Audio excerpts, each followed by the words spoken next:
जवाब दिया हरिशन जी महाराज तुम्हें बार होना चाहिए 20 बार सोना दे करके हम तुम्हें खरीद करके लाए और हम तुम्हें यहाँ बिठाने के लिए नहीं लाए। बार बार हमारे काम बताने की आदत है नहीं, हम तुम्हें एक बार काम बता देंगे तुम्हें पूरा करना होगा। कहिए महाराज अभी मुझे क्या करना है?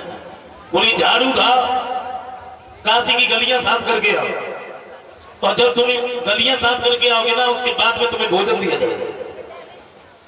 झाड़ू उठाया, काशी की गलियां साफ करने के लिए गए, लेकिन भक्तों को समय को बदलते बिल्कुल देर नहीं लगती है।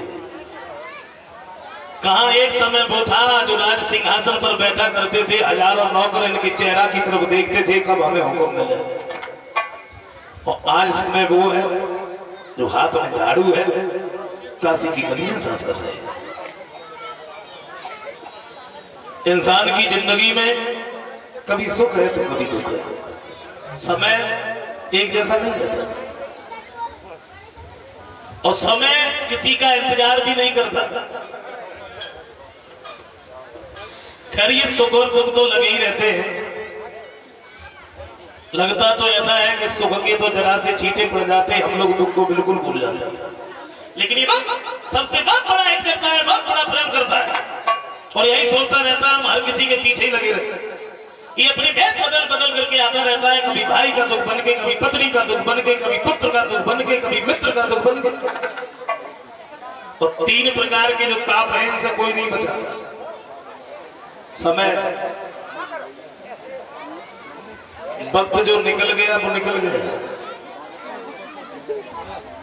और समय को जिसने समझ लिया समझ लो वो कुछ बन गया और समय को जो नहीं समझा वो कुछ नहीं कर पाया। समय समय पर होते है समय समय की बात और काऊ समय को दिन मरो काऊ समय की बात।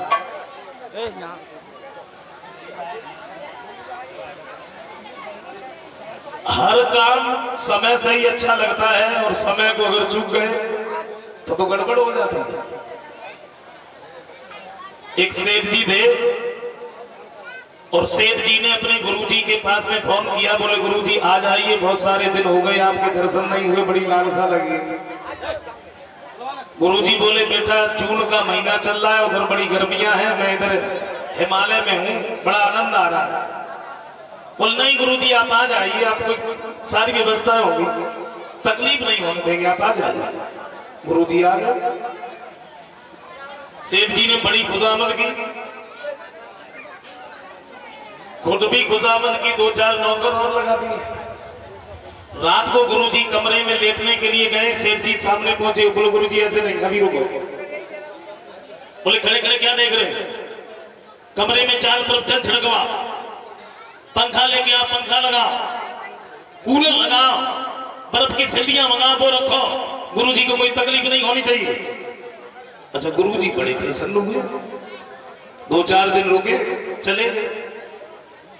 और उन्हीं सेठ जी का एक मुनीम था, इसके दिमाग में आया, बोले लाख करीम सही। सेठ जी ने अपने गुरुजी की सेवा की और वैसे ही मैं करूंगा चाहे कर्जा क्यों ना लेना पड़े। और इसने भी अपने गुरुजी को फोन किया।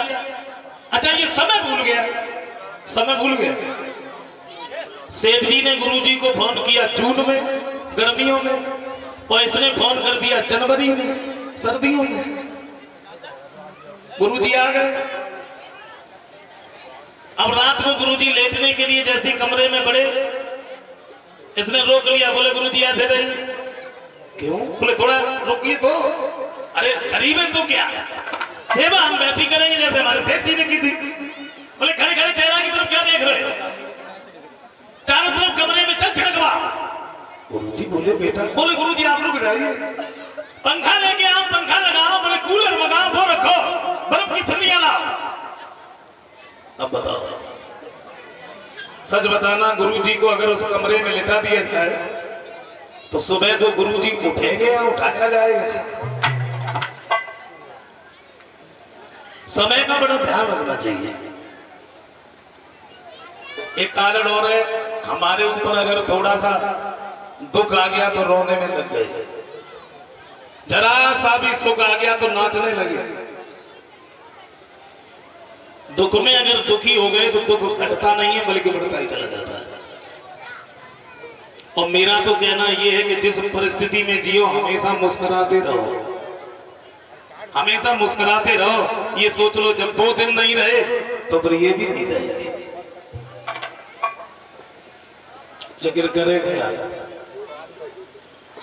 अब एक चीज लोगों के चेहरे से बिल्कुल खत्म होती जा रही है, और तो कोई चीज खत्म नहीं है। जो बचपन में था वो अभी है, नाक है, मुंह है, आंखें हैं, कान है, सब कुछ है। लेकिन बचपन में जो हंसी थी, जो हंसना था, खिलखिलाहट थी, वो बिल्कुल खत्म हो गई। हंसी बिल्कुल गायब हो गई चेहरे से। थोड़ी बहुत बची है, वो भी धीरे धीरे हो रही है। हंसना तो कोई जानता ही नहीं है, क्योंकि इतनी उलझनों में ही फंसे।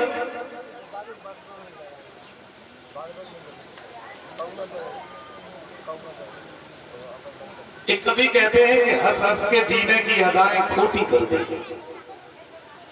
हंस हंस के जीने की अदाएं खोटी कर दी, और चढ़ती महंगाई में रोटियां भी छोटी कर दी। आज के दौर में नौकरी भी उसी को मिली जिसने पर्दे में रखी थैलियां मोटी कर दी। इंसान की जिंदगी में सदा विवेक से किसी के मधुकर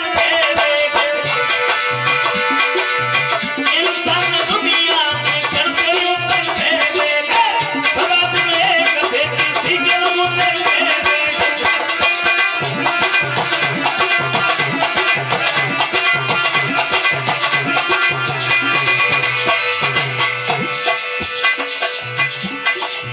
देखा अपना बुजुर्गों ने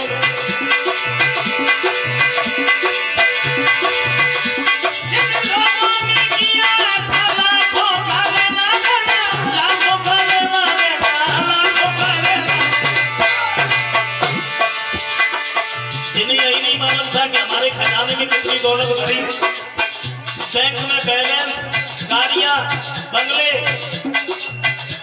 और जब पैसा पास में था तो बड़ा अभिमान था। ये सोचते थे कि मैं कुछ हूं, मैं कुछ हूं। और माफ करें, देखो अगर बुद्धि नहीं है और 2-3 चीजें हो जाए तो फिर लोगों का अभिमान हो जाता है। समाज में थोड़ा नाम हो जाए, लोग अगर सम्मान करने लगे, पहले पैसा पास में ना हो फिर पैसा इकट्ठा हो जाए, और फिर ये सोचते कि मैं कुछ हूं। और मेरे दिमाग में तो एक बात आई, चाहे कोई धनवान हो, चाहे बलवान हो, चाहे ज्ञानवान हो, अगर वो ये कह रहा है कि मैं कुछ हूं, समझ लो वो कुछ है ही नहीं, उसके माने कुछ नहीं। और एक बात और देख लो, जिस किसी की जुबान पर मैं शब्द आ गया ना, समझ लो वो गया, उसे कोई बचाने वाला नहीं। अच्छा, चारों तरफ की बातें छोड़ दो, हम लोग यहाँ पांडाल में बैठे, यहीं की बात कर लो। अगर हम लोग यहाँ बैठ करके ये कहें कि मैं कुछ हूं, तो हम हैं क्या? गौर से सुनना मेरी बात। श्री सुखदेव जी भागवत में वर्णन करते हैं कि भगवान के एक रोमे में करोड़ों ब्रह्मांड लुढ़कते रहते हैं। तो पहली बात तो हम अपने ब्रह्मांड का ही पता नहीं लगा पाएंगे कि हमारा ब्रह्मांड है कौन सा। अगर हमने अपने ब्रह्मांड का पता लगा लिया तो हमारे ब्रह्मांड में 14 लोक हैं, और 14 लोकों में मुख्य 3 लोक है। 3 लोक में मुख्य मृत लोक है, और मृत लोक में 7 द्वीप है। 7 द्वीपों में एक जम्बू द्वीप है, और एक जम्बू द्वीप में 9 वर्ष है। 9 वर्ष में ये अपना भारतवर्ष है, और भारतवर्ष में ये उत्तर प्रदेश है, और उत्तर प्रदेश की डिस्ट्रिक्ट फिरोजाबाद, और डिस्ट्रिक्ट फिरोजाबाद के जयमतपुर रह गया। थोड़ी सी जगह में हम लोग बैठे हैं। सच बताना, अगर हम यहाँ बैठ करके ये कहें कि मैं कुछ हूं, तो क्या हमारा कहीं पता लगेगा कि हम कहाँ हैं, कैसे हैं, किस हाल में? अरे तो अपने गाय का अभिमान समझ में नहीं आता है।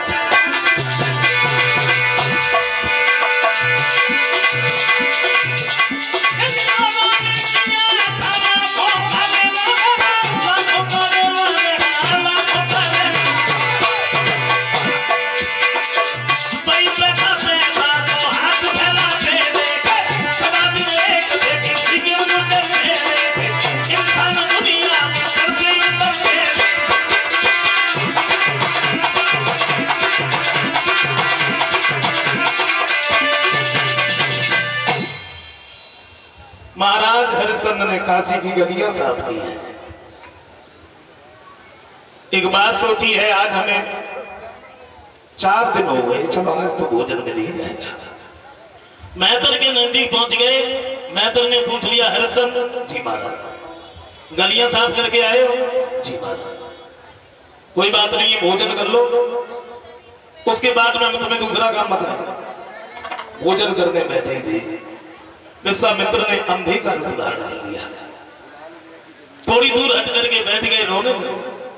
आवाज लगाई, भैया आज हमें 5 दिन हो गए भोजन नहीं मिला, भूख के कारण मेरी जान जा रही है, मेरी कोई आवाज को सुन रहा हो तो मुझे भोजन दे दे।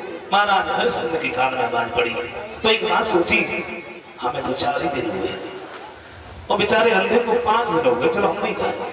अपना भोजन खाया, उस अंधे को दे दिया। और यही तो अपनी संस्कृति है, भूख लगे तो खाओ, ये प्रकृति है। और भूख न लगे फिर भी खाओ, ये विकृति है।